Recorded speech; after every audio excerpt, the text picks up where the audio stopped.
Haino Hairom Zaka Agotola train station Shidikaran Bane Klanya Bri Korongnai Bihani Sunita Devi by Rita Devi Mungoi Koktomariki Shaimanka Saltagino Borok Korongnai Shidikaran Bane Klaitongo Hune Koktomaute Bush Haimanka Huja Koktomani Bishingo Oburi Korongnai Shidikaran Bane Klanya no Pemlogi Romka Naimatangrok Tai Tang Sali Shalo Borokno Krak Mazra Rijaka Hune Shaka Naimatang Bodol Rock Beauty Food Northeast Tripura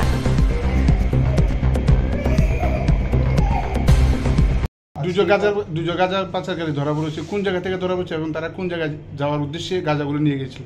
হ্যাঁ, গতকালকে আমাদের Agartala rail স্টেশনে দুজন মহিলা গাঁজা নিয়ে ধরা পড়েছে এবং ডিটেনও হয়েছে। তো গতকালকে আমরা ওনাদের এগেনস্টে একটা আমাদের আগরতলা জিআরপি থানাতে মামলা নেওয়া হয় এনডিপিএস দ্বারায়। তো নাম জিজ্ঞেস করলে ওরা বলে একজনের নাম সুনিতা দেবী, যিনি পাটনা জেলা অন্তর্গত বিহার, আর অন্যজন হলেন শ্রীমতী রীতা দেবী, উনি বৈশালী জেলা অন্তর্গত বিহারে।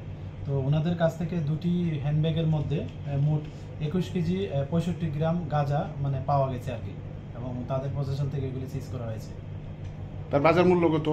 বাজার মূল্য ওরা তো বলছে যে এগুলি মানে তাদের এখানে অ্যাটলিস্ট 15,000 থেকে স্টার্ট হয়, 15,000 20,000 এরকম।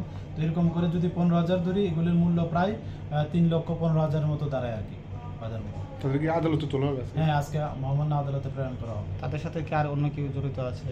তাদের সঙ্গে এখনো তো তারা বলছে না, তো আমরা দেখছি এবং ইন্টারোগেশনও চলছে। নিশ্চয়ই তাদের একটা সোর্স তো থাকবে, নিশ্চয়ই অবশ্যই থাকবে।